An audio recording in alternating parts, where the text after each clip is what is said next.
Kita kembali kepada tafsir. A'udzubillahi minasyaitonirrajim. Tabarakalladzi biyadihil mulku wa huwa ala kulli syai'in. Masih melanjutkan kajian seputar tabarruk, cara bertabarruk, cara mengambil berkah menurut tuntunan syariat. Yang terkait dengan Jumatan itu, yang pertama adalah tidak mendirikan sholat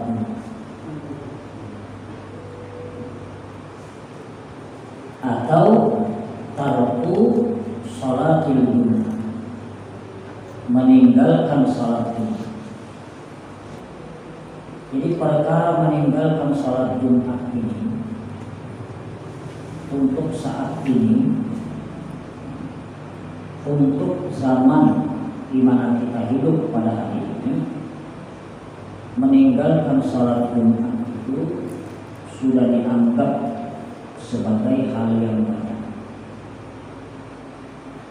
Seolah-olah seorang muslim apabila meninggalkan sholat Jumat tidak ada beban,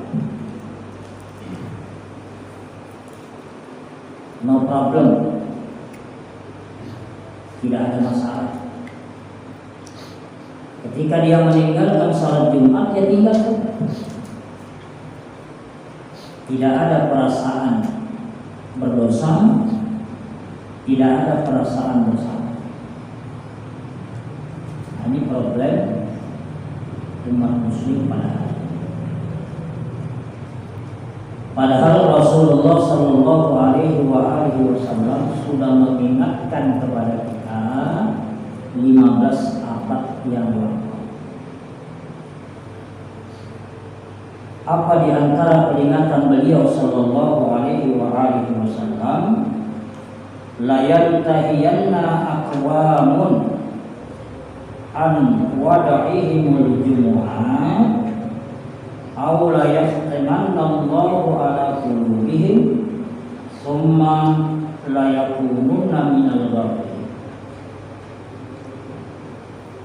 Kata Nabi Sallallahu Alaihi Wasallam, hendaklah kaum itu, yang dimaksud dengan kaum di sini adalah umat Islam,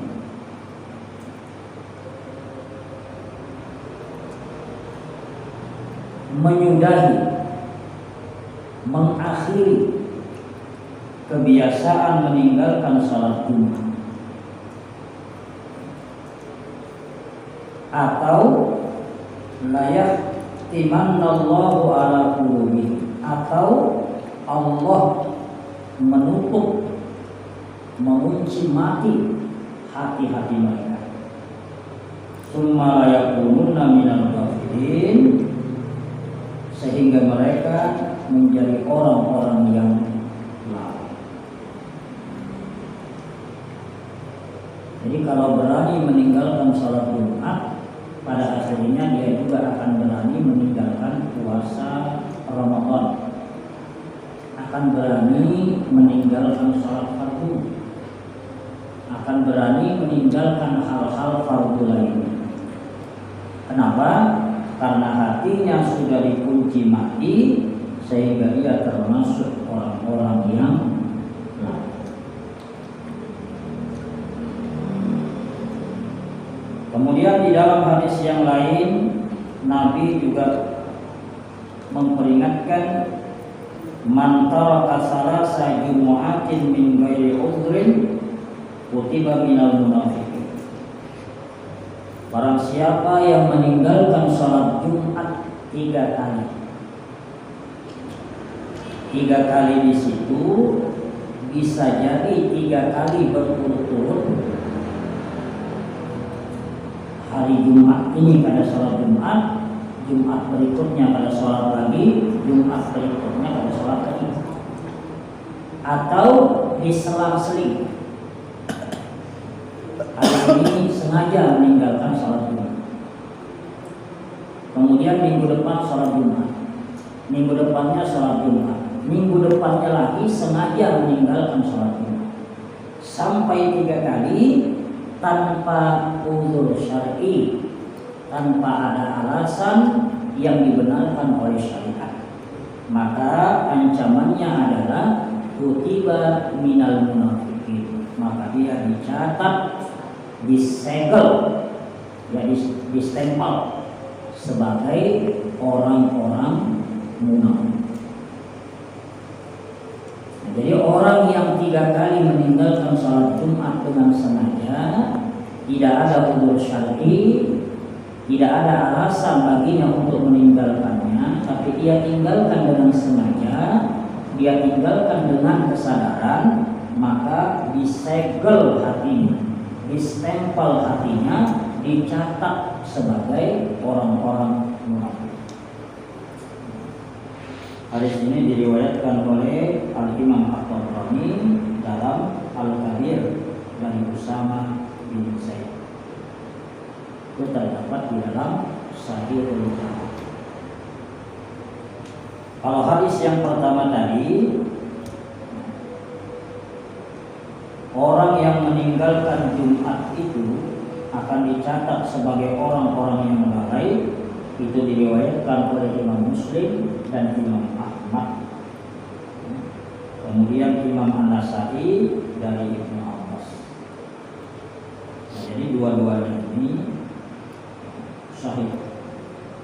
Ini ancaman bagi orang-orang yang meninggalkan sholat. Nah, mestinya kalau kita ingin mendapatkan keberkahan dari Allah pada hari Jumat, maka pertama sekali yang harus kita lakukan adalah mendirikan sholat Jumat di masjid bersama imam.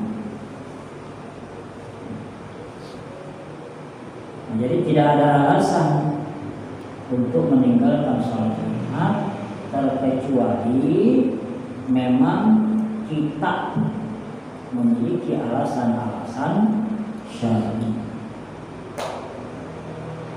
Di dalam riwayat Abu Dawud itu disebutkan bahwa Jumat itu wajib, al-jumu'atu wajibun ala kulli muslim illa arba'. Jadi salat Jumat itu wajib bagi mereka-mereka yang sudah dewasa, muhtalim, sudah bermimpi, kecuali 4. Yang dikecualikan itu 4 yang terdapat di dalam riwayat Abu Dawud. Perempuan. Jadi perempuan ini tidak wajib berjumat. Cuma andai kata di masjid itu ada wadah gasan beringan, ada khusus tempat yang disediakan untuk beringan, maka kata Imam Syafi'i, saya suka apabila wanita-wanita tua atau wanita-wanita daripada waktunya dihabiskan untuk nonton sinetron misalnya di hari Jumat, maka lebih baik dia berhadir ke masjid untuk mendengarkan kebaikan.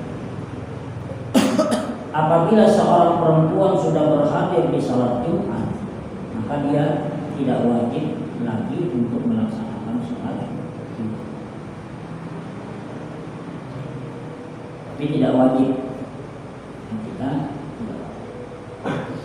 Kemudian kekanakan, as-sabi, kekanakan itu tidak wajib.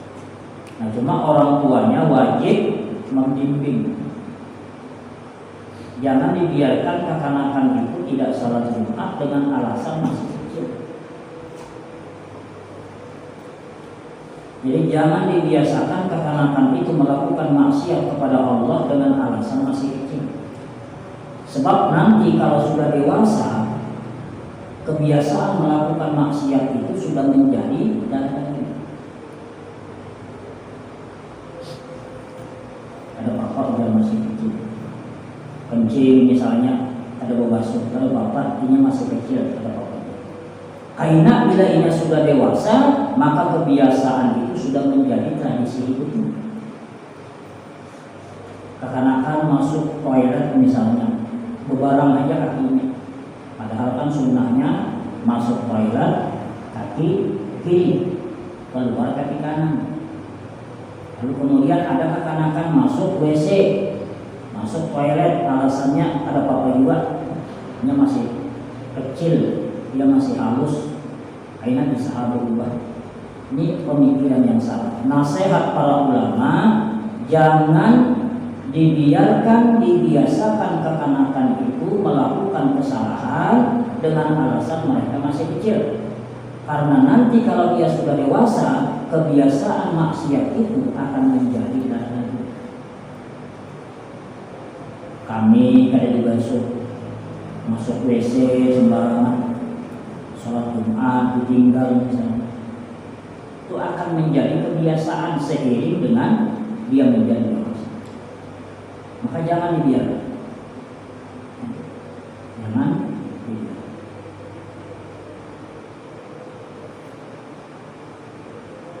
Kekanakan buring, padahal orang sudah azan misalnya, itu bangun. Nah, dibangun. Jangan berprinsip dia masih kecil. Karena kebiasaan seperti itu akan mendarah daging pada saat dia sudah dewasa. Maka ada riwayat menarik, cerita menarik. Jadi ada seorang ibu yang membangunkan anaknya pada saat azan subuh berkumandang. Ibu ini berusaha membangunkan anaknya semaksimal mungkin. Berbagai cara dilakukan oleh ibu ini supaya anaknya bangun subuh. Ternyata berbagai cara itu tidak mempan, sehingga anak ini terus tidur hingga akhirnya melandau bangun. Begitu dia bangun, dia marah orang ibunya. Ibu, kenapa saya tidak dibangunkan? Maka hari ini adalah ujian penentuan apakah saya lulus atau tidak. Kenapa saya tidak dibangunkan? Ibu ini terlalu. Hari ini adalah hari ujian penentuan, kenapa saya tidak dibangunkan? Apa kata ibu? Kamu gagal untuk mencapai akhirat. Jadi saya tidak peduli dengan kelulusan dunia. Bagaimana saya peduli dengan urusan duniamu, mau kamu lulus atau tidak, sementara kamu sudah gagal untuk urusan akhirat. Ini ibu yang luar. Kamu mau lulus, kamu mau tidak lulus, itu urusan kamu, itu urusan kamu, itu urusan saya tidak peduli. Kenapa saya tidak peduli? Karena urusan akhiratmu nyata-nyata gagal.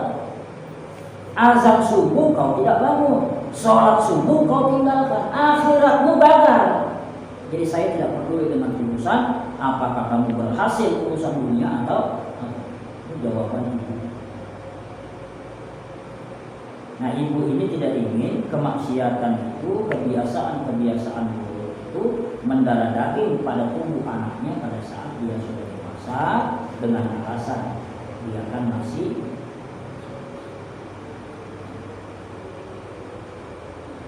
Ini mestinya didorong anak-anak.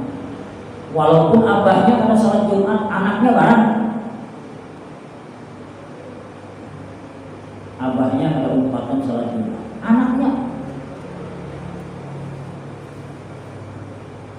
Jadi anak kita suruh untuk melaksanakan sholat, walaupun tidak ada kewajibannya, cuma dibiasakan.